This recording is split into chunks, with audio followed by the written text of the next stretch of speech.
ভেবে এমন সব কথা বলে, মানুষ আগ পিছ না ভেবে এমন সব কথা বলে ফেলে, আমরা বলে ফেলি, আল্লাহ মাফ করুক, যে যার ফলে আমরা মানে দোজখের, জাহান্নামের সীমাহীন গর্তে নিপতিত হই। এই হাদিসের মূল শিক্ষা হলো এটা, মূল বাণীটা হলো এটা। আরেক জায়গায় বর্ণিত হয়েছে, তিনি বর্ণনা করেছেন, আল্লাহ রসুল সাল্লাহ সাল্লাম বলেন, মানুষ এমনও কথা বলে যাতে সে কোনো ক্ষতি আছে বলে মনেই করে না, অথচ তার দরুন সে 70 বছরের বছরের পথ জাহান্নামে অধপতিত হয়। ওই একই তিরমিজি ইবনে মাজার হাদিস, ওই একই বিষয়, একই কথা, মানে একই ভাবার্থ এখানেও তুলে ধরা হয়েছে, যে আমরা না জেনে না বুঝে এমন সব কথা বলে ফেলি, এই কথাগুলো বলা যে অনুচিত, এ বোধটা আমাদের নাই, ফলে আমরা জাহান্নামে পতিত হই। আর একটা হাদিস যেখানে বলা হচ্ছে, এটা আবু হুরায়রা রাদিয়াল্লাহু তাআলা আনহু থেকে বর্ণিত হয়েছে, তিনি বলছেন, এখানে আতঙ্ক এবং আশা দুটো একই সঙ্গে আছে এই একই হাদিস, এই জন্য এটাকে পিক করা হয়েছে। নবী সাল্লাল্লাহু আলাইহি সাল্লাম বলেছেন, বান্দা আল্লাহ তাআলার সন্তোষজনক এমন কথা অন্যমনস্ক হয়ে বলে ফেলে, অন্যমনস্ক হয়ে বলে ফেলে, যার ফলে আল্লাহ তার মর্যাদা উন্নীত করে দেন। সুবহানাল্লাহ। এটা চমৎকার আশার কথা। মানুষ অনেক সময় এমন কথা আমরা বলে ফেলি যেটা আমরা বলতে চাইনি, বা অন্যমনস্ক হয়ে বলে ফেললাম, অথচ সেই কথা নিঃসন্দেহে সেটা আল্লাহর পছন্দনীয় কথা। সেই কথাটার জন্য আল্লাহ করেন কি, মর্যাদা উন্নীত করে দেন। আবার কখনো কখনো কখনো বান্দা অন্যমনস্ক হয়ে আল্লাহর অসন্তোষজনক এমন কথা বলে ফেলে, যার ফলে সে জাহান্নামে গিয়ে পতিত হয়। তাহলে একই হাদিসে আশা এবং আতঙ্ক দুটোই আছে। এই যে অজান্তে, ভেবে চিন্তে না বলা, চিন্তা ভাবনা না করেই কথা বলার যে ট্রেন্ড আমাদের, আই বিলিভ যে আমাদের প্রত্যেকের আছে, আমার তো আছেই, আল্লাহ মাফ করুন, আল্লাহ কাছে এই জন্য ইস্তেগফার করি। বরং এখন এটা জানার পরে এখন আরো বেশি সতর্ক হওয়া দরকার। নিজেকেই বলছি যে বলতে চাইনি, কোনো কিছু মিন করতে চাইনি,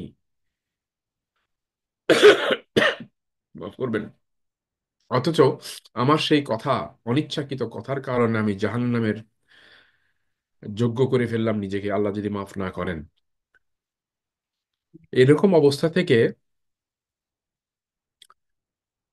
আল্লাহর কাছে পানা চাওয়া দরকার।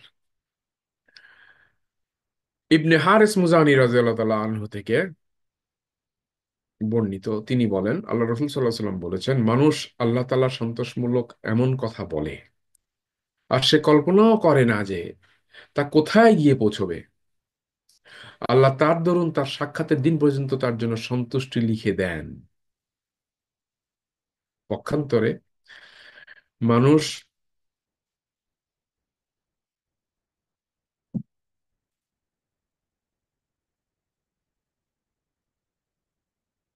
হলো,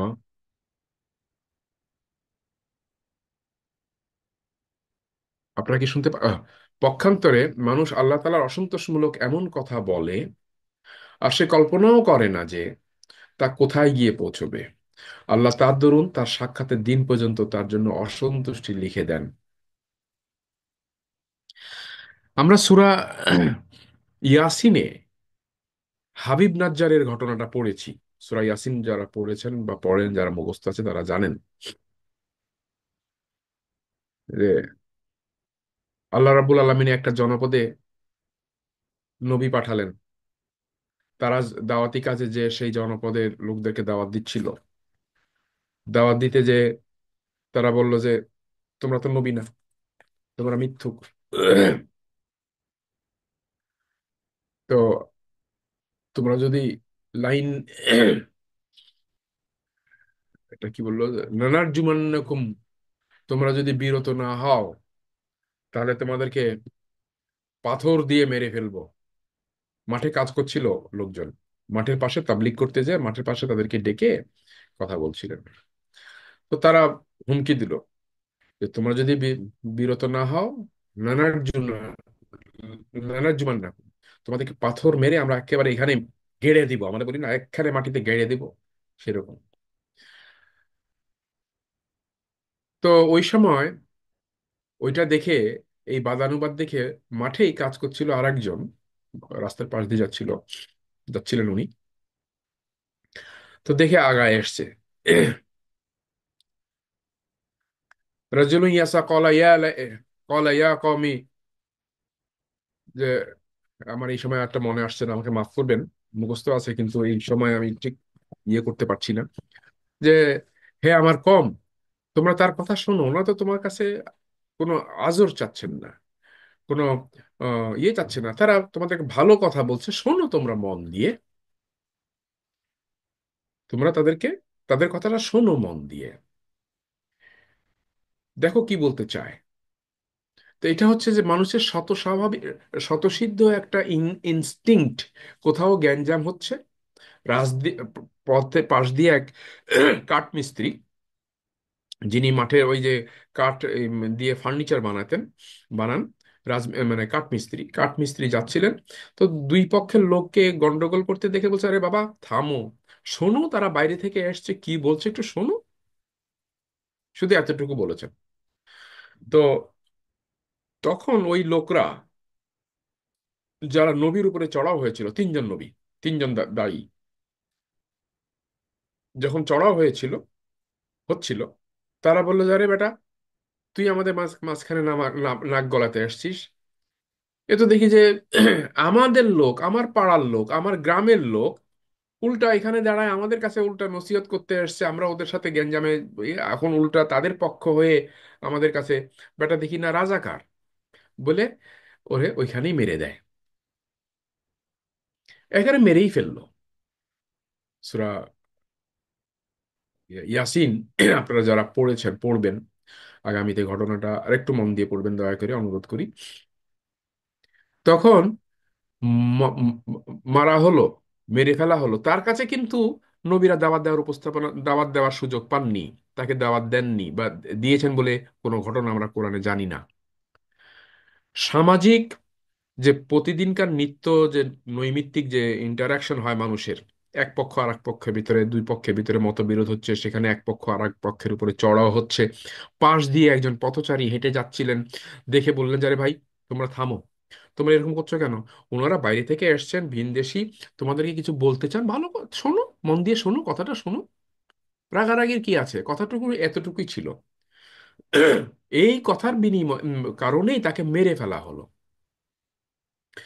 যে মুহূর্তে তাকে মেরে ফেলা হলো, তখন এই হাবিব নাজ্জার, জিয়া লাইতা কওমি ইয়ালামুনা মা, ইয়া লাইতা কওমি ইয়ালামুনা, আহ, যে হে আমার কম, তারা যদি জানতো, হে আলাইতা, এ আমার কম যদি জানতো, বিমা গাফার আলী রব্বি ওয়া জাআলানি মিনাল মুকাররামিন, যে কোন জিনিসটা আমাকে ক্ষমা, আমার জন্য আমার জীবনের সমস্ত ভুল ত্রুটি ক্ষমা হয়ে গেল কোন জিনিসটার কারণে,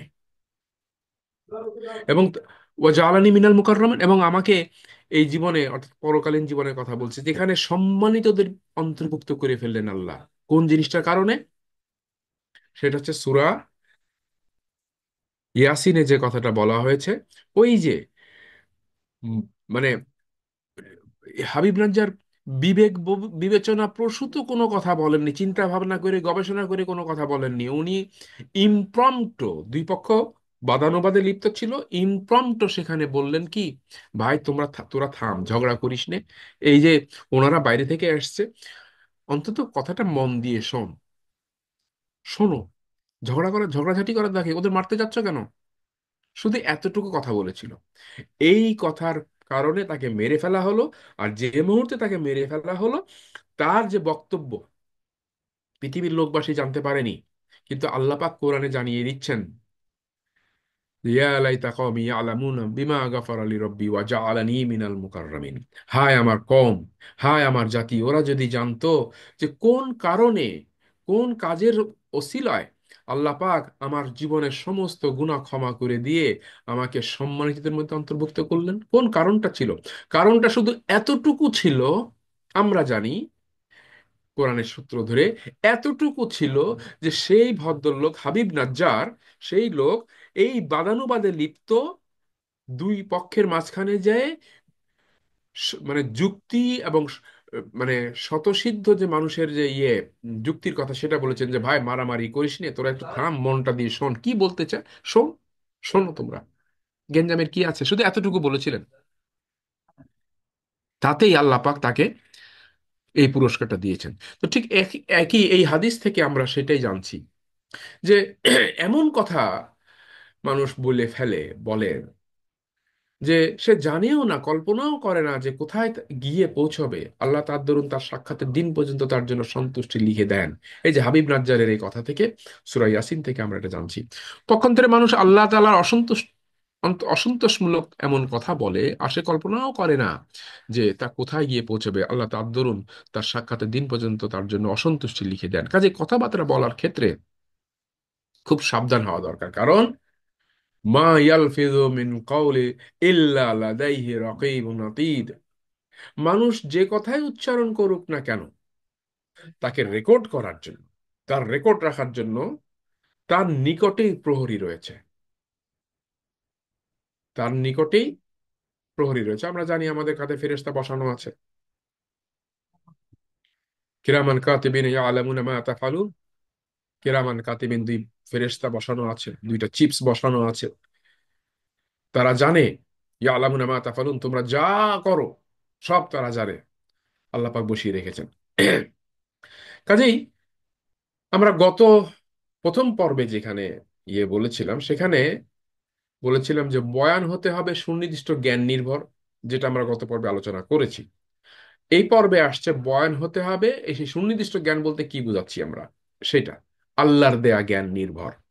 আমাদের কোনো বক্তব্য যেন আল্লাহর দেয়া জ্ঞান দর্শনের সাথে সাংঘর্ষিক না হয়, এই বিষয়টাকে, বক্তব্য, আমরা যা বক্তব্য দেব, বক্তব্যের কন্টেন্ট, আমরা যে কথা বলবো সেই কথার কন্টেন্ট, সেই কথার উপস্থাপনা, সেই কথা কখন বলবো, কিভাবে বলবো, কেন বলবো, কতটুকু বলবো, কখন বলবো না, বলা থেকে বিরত থাকবো, এই সামগ্রিক কথা কেন্দ্রিক, কমিউনিকেশন কেন্দ্রিক আমাদের কমিউনিকেশনের mode and content, everything will be in line with Islam, Quran Sunnah, রসুল সাল্লাল্লাহু সাল্লামের পথ। এই পথের সাথে সামঞ্জস্যপূর্ণ হতে হবে। এই বয়ান হতে হবে আল্লাহর দেয়া জ্ঞান নির্ভর। আমরা আজকে এই পর্বটা নিয়ে এসেছি। এরপরে বাকি তিনটা হবে বয়ান সত্য, স্পষ্ট, যথার্থ হতে হবে, বয়ান গোপন রাখা যায় না, এগুলো আমরা পরে আসবো ইনশাআল্লাহ। আল্লাহর দেয়া জ্ঞান নির্ভর হতে হবে এই কারণে যে আলিমুল, আল্লাহর কথা বলা হচ্ছে আলিমুল গায়বি ফালা তুযহিরু আলা গায়বিহি আহাদা। আল্লাহ গোপন সব কিছু জানেন, তার কাছ থেকে গোপন রাখা যায় না কিছুই। ইল্লা মানির, আল্লাহ কোনো গোপন কথাও দেন না, ইল্লা মানির তাদা মিন রাসূলি, তার নির্বাচিত রসুলদের ছাড়া। হয়তো রসুলদের মধ্যে কাউকে কাউকে তিনি গোপন কোনো অংশ যতটুকু মনে করেছেন দিয়েছেন জ্ঞান, এছাড়া আর কাউকে তিনি গোপন কোনো কিছু শেয়ার করেননি, করেন না। মিনার রসুলি ফাইন্নাহু ইয়াসলুকু মিন বাইনি ইয়াদাইহি ওয়া মিন খালফিহি রাসাদা। আর যখন রসুলকে, আল্লাহর কোন নবী রসুলকে তিনি যখন জ্ঞান দেন, তখন ডানে বামে সেই জ্ঞানকে পলিউশন থেকে বাঁচানোর জন্য প্রহরী নিযুক্ত করেন। ওই জ্ঞানের ভেতরে যেন কোনো, তিনি যেন কিছু ভুলে না যান, তিনি যেন ভুল করে আবার তার ভিতরে নতুন কিছু জুড়ে না দেন, যেটা বোধহয় আল্লাহ বলেছিলেন, এমন কিছু যেন না করেন। এই জন্য তাকে সেই ধরনের এক ধরনের স্টেট, মেন্টাল স্টেট দেওয়া হয়, মানসিক স্তর দেওয়া হয়। আমরা বলি কনফিউজড হয়ে গেছি, আমি কনফিউজড হয়ে এই কথার সাথে এই কথা বলে ফেলেছি। এই কনফিউশন থেকে আল্লাহ তাকে বাঁচিয়ে নেন। এই বাঁচানোর জন্য তার, তার যে ফেরেশতা আহ, অগ্র পশ্চাতে রক্ষী নিযুক্ত করার কথা বলা হচ্ছে, দ্যাট ইজ তাকে কনফিউশন থেকে বাঁচানো, বাঁচানোর রাস্তা আল্লাহ পাক তার মেন্টাল স্টেটের ভিতরে করে দেন। কাজেই এই জন্য এর ফলে হয় কি, তাকে যে জ্ঞান দেয়া হয়েছে সেই জ্ঞানের বাইরে তিনি আর কোনো কথা মেশানোর চেষ্টাও করেন না, সুযোগও পান না, এবং এটা তার কল্পনাতেও আসে না রসুলদের ক্ষেত্রে। আমাদের বেলায় সেটা হয় না। আমরা এক কথা শোনার পরে তখন তার সাথে আমাদের নিজেদের কথা অনেক সময় জুড়ে দিই, মনে করি যে এই কথাটাও বোধহয় বক্তার কাছে আমি শুনেছিলাম। এই জন্য হাদিস বর্ণনার ক্ষেত্রে দেখবেন যে আও কামা কলা, হাদিস বর্ণনার পরে আমরা প্রত্যেকটা মুহাদ্দিস যারা অত্যন্ত সচেতন রাসূল সাল্লাল্লাহু আলাইহি ওয়াসাল্লামের হাদিস বর্ণনার ক্ষেত্রে ভুল করেও যেন, আমার অজান্তেও যেন আল্লাহ রসুল সাল্লাল্লাহু আলাইহি ওয়াসাল্লামের নামে আমি এমন কিছু বলে না ফেলি যে কথাটা তিনি বলেননি, এই থেকে বাঁচার জন্য মুহাদ্দিসরা বলেন আও কামা কলা, হাদিস বর্ণনার পরে বলেন আও কামা কলা, অথবা এরকমই কিছু বলেছেন নিজেকে বাঁচিয়ে রাখার জন্য। এটা যারা অতি সচেতন, এবং আমাদের এটা এই সচেতনতা অভ্যাস, যেহেতু আমরা মুহাদ্দিস নই, যেহেতু আমরা আলেম নই, আমরা উম্মি সাধারণ মানুষ, আমাদের দেশে, আমাদের কালচারে, আমাদের ডেইলি ইন্টারাকশনে এইটা এই চর্চাটা আমাদের নাই, হওয়া উচিত। এই চর্চাটা আমাদের, আমি আপনি যে প্রফেশনেই থাকি না কেন, আমাদের ভেতরে এই চর্চাটা হওয়া উচিত। আল্লাহ রসুল সাল্লাহ সাল্লামের কথা বলার ক্ষেত্রে কিংবা যে কোনো কথা বলার ক্ষেত্রে আমাদের সতর্ক হওয়া উচিত। আর আমরা যখন এই যে আয়াতুল কুরসি পড়ি, সেখানে তো একটা কথা স্পষ্ট আছে, ওয়ালা ইউহিতুনা বিশাইয়্যিম মিন ইলমিহি ইল্লা বিমা শাআ।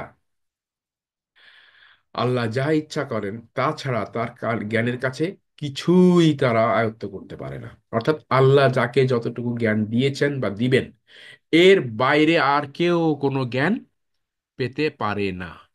সো আমি যখন কোনো কথা বলছি, সেই কথাটা আমি যেন এইটুকু চিন্তা করে বলি যে এই কথাটা কি আল্লাহর দেওয়া জ্ঞানের সাথে সামঞ্জস্যশীল, ইন লাইন উইথ দ্যাট, অথবা তার বিপরীতে এমন তো না যে আমি আমার নিজের মনের ওয়াসওয়াসা, মনের কল্পনা তার সাথে মিশায় চালায় দেওয়ার চেষ্টা করছি। এই সতর্কতা আমাদের প্রাত্যহিক জীবনে থাকা দরকার। উৎসগুলো কি? উৎস হচ্ছে ওয়াহি, হাদিস, সুন্নাহ, হাদিস সুন্নাহ সিরাত একই, আর ইলহাম। এই ইলহামটা যখন আমাদের কাছে আসে, মানুষের কাছে, তখন ওই যে এর আগে বলেছে আল্লাহ পাক রাসূল সাল্লাল্লাহু আলাইহি ওয়াসাল্লামের কাছে যখন জ্ঞান দিতেন, তখন তার অগ্র পশ্চাতে রক্ষী নিয়োজিত করতেন যেন কনফিউশন না হয়, পলিউশন না হয়। আমাদের ভেতরে তো সেটা নাই। মানুষের কাছে ইলহাম আসে, মনের ভিতরে উদয় হয় একটা ধারণা যেটা ইলহাম, অথবা সেটা আরেকটা আসে, সেটা হচ্ছে শয়তানের কাছ থেকে ওয়াসওয়াসা। কাজে কোনটা ইলহাম আর কোনটা ওয়াসওয়াসা, এইটা বোঝার জন্য একটা গাইডলাইন হচ্ছে মনে যে ধারণাই তৈরি হোক না কেন, সেই ধারণাকে, মনের চিন্তাকে আমি আল্লাহ রসুল সাল্লাহ সাল্লামের জীবনের দর্শন, চলার যে ট্রেন্ড, হাদিস এবং কোরআন সাথে মিলায় দেখব। এরপরে যদি সেটা হয়, যদি মিলে যায় সেটা আমার ইলহাম, আর যদি না মেলে সেটা হচ্ছে শয়তানের পক্ষ থেকে এসছে। আমি ওই সময় এটা বিবেচনা করে বলা থেকে বা না বলা থেকে, বলা থেকে বিরত থাকবো অথবা বলবো, করা থেকে বিরত থাকবো অথবা কাজটা করব, মনে উদয় হলেই করব না। এই কথাটা কোরআনে আরেক জায়গায় এসছে, যেখানে বলা হচ্ছে মান খাফা মাকামা রাব্বিহি, আল্লাহর কাছে দাঁড়াতে হবে এই ভয় করে, ওয়া নাহান নাফসা আনিল হাওয়া, যে অন্তরের, মনে, অন্তরে উদিত হওয়া বাসনা ইচ্ছাকে নিয়ন্ত্রণ করেছে। বা ইন্নাল জান্নাতা হিয়াল মাওয়া, জান্নাত তার ঠিকানা। কাজেই অন্তরে উদিত হওয়া বাসনা, যে যে যে যে চিন্তা, যে ধারা, যে যে ভাব আবেগ আমাদের আসে, তার কারণে আমরা মুখ খুলতে বাধ্য হই বা খুলি, অহরহ খুলছি, প্রতিনিয়ত খুলছি, রেগে গেলে খুলছি, আনন্দে খুলছি, দুঃখে বিষাদে খুলছি।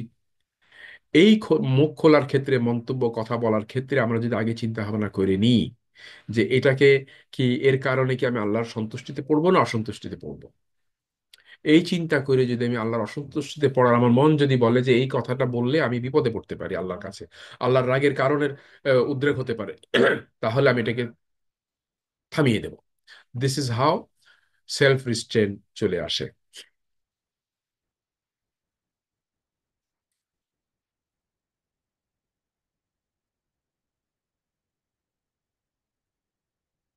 এখন আল্লাহ মানুষকে যে জ্ঞান দিয়েছেন, সেই জ্ঞান কতটুকু, সেই জ্ঞানের ইয়েটা কি?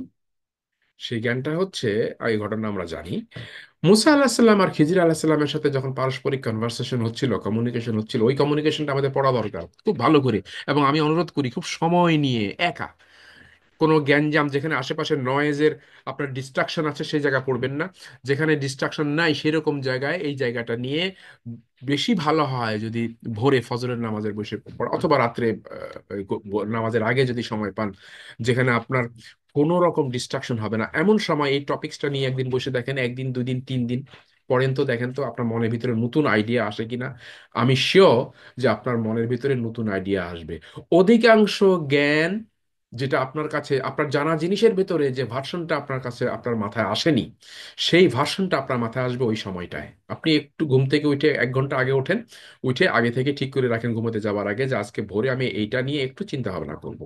আপনি নিয়ে বসে পড়েন, দেখেন আপনার মাথায় নিত্য নতুন, আপনার জানা জিনিসটাকেই ভিন্নভাবে আপনার কাছে ধরা দিচ্ছে। এই সময়টা চমৎকার একটা সময়, অসাধারণ একটা সময়। যিনি একবার এই স্বাদ পেয়েছেন, তিনি সারাদিন পর ব্যস্ত থাকার, যত ব্যস্ততায় থাকুক, রাতের ঘুমানোর জন্য যাওয়ার আগে উনি তটস্থ থাকেন, কখন আমি উঠবো ঘুম থেকে এবং ওই সময়টা আমি এই সাবজেক্টটা নিয়ে বসে পড়বো। এক অসাধারণ অভিজ্ঞতা। আমি আপনাদেরকে বিনয়ের সাথে বলি, যদি সময় থাকে প্রত্যেকে নিজের জীবনে এই প্র্যাকটিসটা শুরু করে দেখেন, আপনার জ্ঞানের জগৎটা পাল্টে যাবে। তো যেখানে মুসা আলাহিসাল্লাম আর খিজির আলাহিসাল্লামের সাথে যে কমিউনিকেশন হচ্ছিল, ওই সময় ঘটনাক্রমে একটা পাখি এসে এই সমুদ্র থেকে পানি খেলো আর কি। যেমন আমরা দেখি পুকুরে পানি খাচ্ছে কাক, পাখি, চড়ুই পাখি, চিড়িয়া, যখন পানি খায় পুকুর থেকে, তখন মুসা আলাহিসাল্লাম, খিজির আলাহিসাল্লাম কমিউনিকেশনের মোডটা দেখেন, কমিউনিকেশনের মানে টেকনিকটা খেয়াল করেন। যে খিজির আলাহিসাল্লাম মুসা আলাহিসাল্লামের অ্যাটেনশন ওই দিকে নিলেন, নিয়ে বললেন, দেখো, এই পাখিটা যতটুকু পানি নিতে পারলো এই সমুদ্র থেকে, আল্লাহর কসম, আল্লাহর জ্ঞানের তুলনায় আমার আর আপনার জ্ঞান, ওই পাখিটি সাগর থেকে তার ঠোঁটে যে পরিমাণ পানি উঠলো, তার চেয়ে বেশি নয়। উপমাটা, উদাহরণটা, সাক্ষাৎ ভিজিবল ডেমনস্ট্রেশনটা একটু খেয়াল করেন। কি অসাধারণ জ্ঞান, কি অসাধারণ টেকনিক, কি অসাধারণ ওয়ে অফ কমিউনিকেশন, এর ইম্প্যাক্ট। এটা মুসা আলাহিসাল্লাম আর খিজির আলাহিসাল্লামের এই কমিউনিকেশনের টেকনিকটা আপনি আমি যদি আমাদের প্রাত্যহিক জীবনে, নিজেদের জীবনে, ছেলে বেলে, বউ, সংসার, স্ত্রী, পুত্র, স্বামী, সন্তান, লেনদেন, সবার সাথে আলোচনার ক্ষেত্রে কমিউনিকেশন তো আমরা করি সকাল থেকে সন্ধ্যা পর্যন্ত, তখন যদি এই টেকনিকটাকে সম্মুখে রাখি, তাহলে কমিউনিকেশনটা আমাদের জন্য কত ইফেক্টিভ, ইম্প্যাক্টফুল হয়ে যাওয়ায়।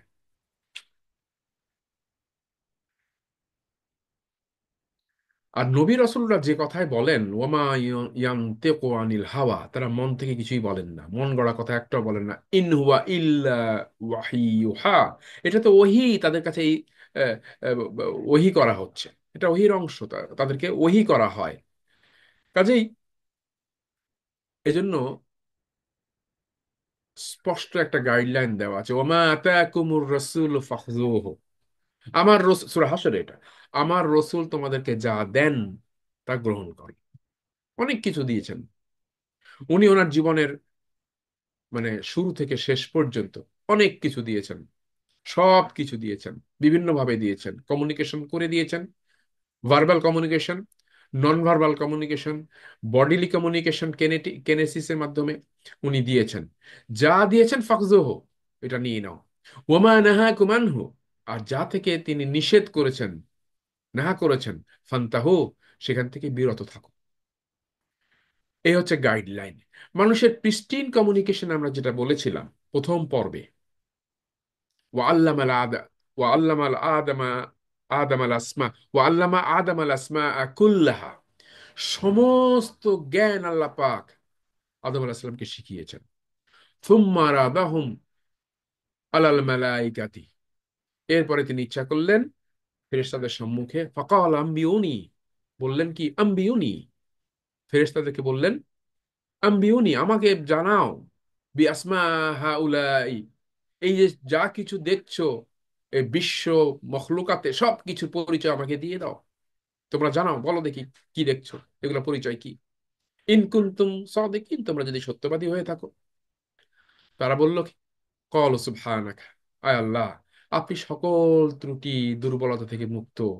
লা ইলমা লানা, আমাদের তো কোনো জ্ঞান নাই, ইল্লা মা আল্লামতানা, আপনি যা শিখিয়েছেন তা ছাড়া। তার মানে ফেরেশতারা নিজেরা কিছু জ্ঞান প্রডিউস করতে পারে না, ওদের ভিতরে ইস্তেহাদি শক্তি নাই। ইন্নাকা আনতাল আলিমুল হাকিম, আপনি হচ্ছেন প্রকৃত জ্ঞান সম্পন্ন প্রজ্ঞাময়।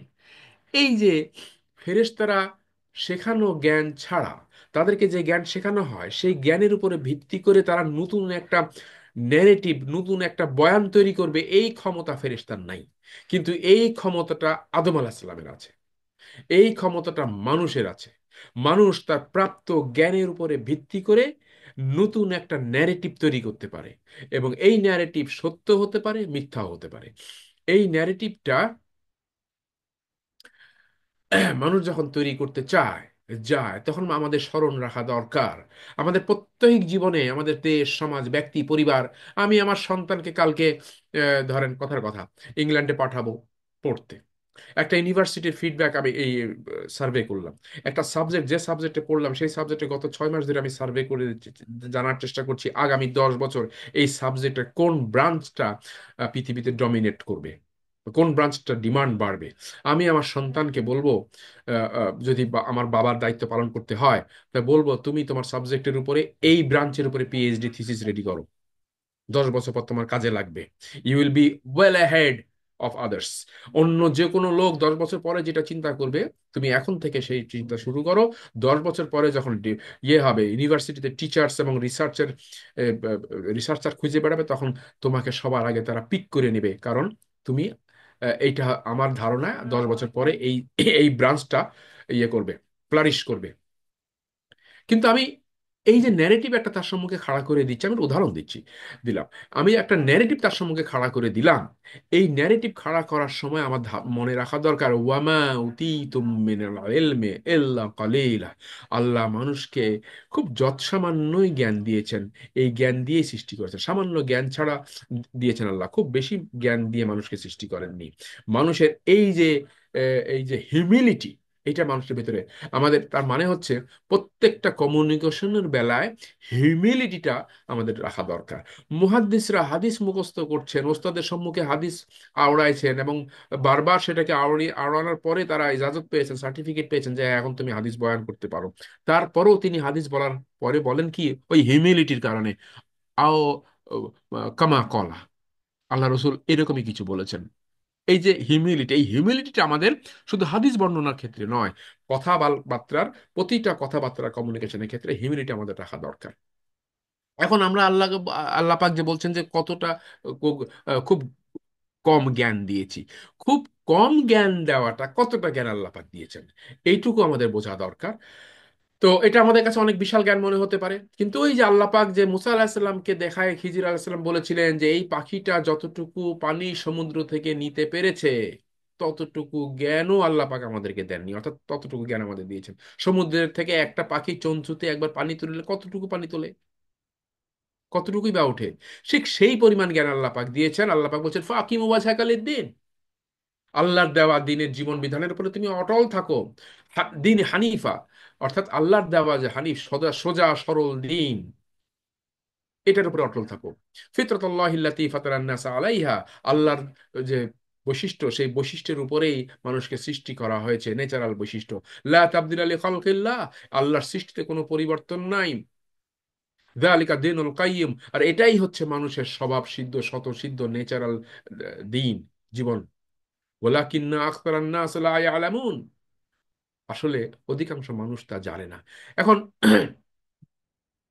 যারা আপনারা যারা এখানে আছেন, তাদের যদি সুযোগ হয়, এটা সময় লাগবে, কয়েকদিন লেগে যেতে পারে, মাস লেগে যেতে পারে, বছরও লেগে যেতে পারে, লাগুক না। আপনি যতক্ষণ, আমি আপনাকে একটা জ্ঞান আহরণের কথা বলছি, আপনি যতক্ষণ, আপনি যে সাবজেক্টেই পড়াশোনা করে থাকেন না কেন, আপনি যে প্রফেশনেই থেকে থাকেন না কেন, আপনি গৃহবধূ হন, রিটায়ার্ড হন, আপনি ইঞ্জিনিয়ার হন, ডাক্তার হন, যাই হন না কেন, আপনার যদি সময় থাকে, আপনি এই জ্ঞানটার পিছনে লেগে থাকেন। আপনি যদি যতক্ষণ এই জ্ঞানের পিছনে লেগে থাকবেন, মনে রাখবেন যে আপনার জন্য আকাশের ফেরেশতা থেকে শুরু করে গাছের পাতা, জমিনের মাটির নিচে কীট পতঙ্গ, সমুদ্রের পানির মাছ, সব কিছু আল্লাহর কাছে দোয়া করতে থাকবে আপনার মাগ ফেরাচ্ছে। এর চেয়ে বড় সুযোগ, এর চেয়ে সৌভাগ্য মানুষের জন্য আর কি হতে পারে, একজন জ্ঞানীর জন্য। সো আপনি জ্ঞান আহরণে ব্যস্ত থাকেন। সেই জ্ঞানটা কি? ফিতরাত। এখন পর্যন্ত ফিতরাত সম্বন্ধে আমাদের কাছে যে জ্ঞান এসছে, যতটুকু আমরা খুঁজে পাই, আগামীতে 5 বছর, আমি আজকে যে কথাটা বলছি, 5 বছর পরে হয়তো তার চেয়ে বেশি হবে, নিঃসন্দেহে বেশি হবে। কারণ 1991 সাল, 2004 সালের আগে এটুকু জানাই ছিল না। 1991 সালের আগে তো পৃথিবী কোনদিন শুনেও নি। 1991 সালে যখন শুনেছে, ডক্টর অ্যান্ড্রু অ্যামর যখন প্রথম বললেন, তখন তাকে পাগল বলেছিল তারই ছাত্ররা। পৃথিবীর শ্রেষ্ঠ একজন বিজ্ঞানী, চিকিৎসা বিজ্ঞানী, তাকে পাগল বলেছে। 2004, 2011-তে আবার এটা মানে গবেষণা হতে হতে হতে শেষ পর্যন্ত এখন প্রমাণ হচ্ছে। আপনি যদি মোট 16টা discipline, physiology, embryology, anatomy, biology, তারপরে কি বলে, হাইড্রোলজি, তারপরে হচ্ছে সোশ্যাল, সয়েল সায়েন্স, তারপরে ইলেকট্রিক্যাল, মেকানিক্যাল ইঞ্জিনিয়ারিং, আপনি যদি এরকম 16টা ডিসিপ্লিনকে এক জায়গায় একটু সহায়তা নেন, না জানলে আপনার ইলেকট্রিক্যাল ইঞ্জিনিয়ার কোনো ফ্রেন্ড থাকলে তাকে জিজ্ঞাসা করেন। আল্লাহ পাক বলেছেন, তুমি যদি না জানো, আহলু যিকরি ইন কুনতুম লা তালামু ফাসালু আহলে যিকর, তোমরা যারা জানে তাকে জেনে নাও, তার কাছে জিজ্ঞাসা করে নাও, ইন কুনতুম লা তালামুন, তোমরা যদি নিজেরা জানো না জানো। তা আপনি যখন জানেন না, তখন আপনার ইলেকট্রিক্যাল ইঞ্জিনিয়ারিং কোনো ফ্রেন্ড থাকলে তাকে ডেকে জিজ্ঞাসা করে নেবেন। সেটা কি জিনিস? সেটা হচ্ছে ফিতরাত জানার জন্য 16টা ডিসিপ্লিন লাগে। আপনি যদি জানেন, তো দেখবেন যে মায়ের পেটে বাচ্চা জন্ম নেওয়ার ক্ষেত্রে, মায়ের মাত্র মায়ের পেটে বাচ্চা যখন আসে 21 দিন বয়স, তখন তাকে ফিতরাত দেওয়া হয়েছে। ওয়ানাফসিউ ওয়ামা সাওয়াহা, কসম এই নফসের, তার ভেতরে আমি যা দিয়েছি, যা বিন্যস্ত করে দিয়েছি। ফা আলহামাহা, তাকে ইলহাম করে দিয়েছি।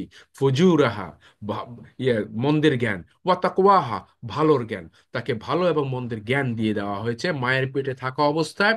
এতটা জ্ঞান, ডেটা সায়েন্স যদি সেই ফিতরাতের জ্ঞানগুলোকে, এখন ডেটা সায়েন্সের যারা গবেষক তারা অবশ্য বলছেন যে এটা আরো বেশি হবে, বাট এনিওয়ে এখন পর্যন্ত যে তথ্য আমাদের কাছে আছে, তাতে দেখা যাচ্ছে সেগুলোকে A4 সাইজ পৃষ্ঠা, A4 সাইজের যে পৃষ্ঠা থাকে প্রিন্টারে, তাতে যদি প্রিন্ট করা যায়, মায়ের পেটে 16 দিনের থাকা অবস্থায় যে নিউরনস গুলো আসলো, পাওয়া গেল, তা নিউরন তো ডেটা কমিউনিকেশন করে। তারা যে ডেটাগুলো কমিউনিকেশন করতেছে একটা বাচ্চার বেসিক যে প্রথম যে মায়ের পেটে থাকা অবস্থায় পাচ্ছে, সেটাকে যদি ডেটা সায়েন্সে রূপান্তর করে প্রিন্ট করা যেত, তাহলে A4 সাইজের পৃষ্ঠায় 6,528 কোটি পৃষ্ঠা, 6,528 কোটি পৃষ্ঠা জ্ঞান নিয়ে এখনকার জানা মতে, এখন পর্যন্ত জানা মতে পৃথিবীতে মানুষ আসছে। এই জ্ঞানটাই হচ্ছে ওই যে চঞ্চুর পাখি তত সমুদ্র থেকে যে জ্ঞান তুলে নিয়েছে, যে পানি, তার চাইতে কম। আমাদের কাছে মনে হচ্ছে 6,528 কোটিতে বিশাল। আমরা এই জ্ঞানটুকুই এক্সপ্লোর করতে পারি না পৃথিবীতে বেঁচে থাকা অবস্থায়। কাজেই কমিউনিকেশন করার ক্ষেত্রে, কমিউনিকেশন করার ক্ষেত্রে, কথাবার্তা বলার ক্ষেত্রে আমরা যেন আল্লাহর দেওয়া জ্ঞানের ভিত্তিতে কথা বলি। এই জ্ঞানটাকে এক্সপ্লোর করতে পারাটাই হচ্ছে, এবং জ্ঞান কখন কতটুকু এক্সপ্লোর করে কোথায় জ্ঞানের প্রয়োগ ঘটাবো, কোথায় জ্ঞানের প্রয়োগ ঘটানো থেকে বিরত থাকবো, কোন জ্ঞানের প্রয়োগ ঘটাবো আর কোন জ্ঞান জানা সত্ত্বেও তার প্রয়োগ ঘটাবো না, জ্ঞানের বিষয়ে এই জ্ঞানটুকু হচ্ছে হিকমা। ইউতিল হিকমাতা মাইয়াশা, আল্লাহ পাক যাকে খুশি হিকমত দিয়ে থাকেন। ও মাইয়ুতাল হিকমা, আর যাকে হিকমত দেওয়া হয়েছে, ফাকাদ উতিয়া খায়রান কাসীরা, তাকে অনেক কল্যাণ দেওয়া হয়েছে। ওয়ামা ইয়াযাক্কারু ইল্লা উলুল আলবাব, আর যারা খুব হাইলি ইন্টেলেকচুয়াল, তারা ছাড়া এটা থেকে কেউ শিক্ষা নেয় না। তারাই শিক্ষা নেয় যারা খুব হাইলি ইন্টেলেকচুয়াল। সো আমি একাডেমি 21-এর পক্ষ থেকে আপনাদেরকে আহ্বান জানাচ্ছি, লেটস ওয়ার্ক টুগেদার। আমরা এই নিয়ে কাজ করবো ইনশাল্লাহ। জাযাকুমুল্লাহ খায়র। আসসালামু আলাইকুম ওয়া রাহমাতুল্লাহি ওয়া বারাকাতুহু। ওয়ালাইকুম সালাম রহমতুল্লাহ বারাকাতু।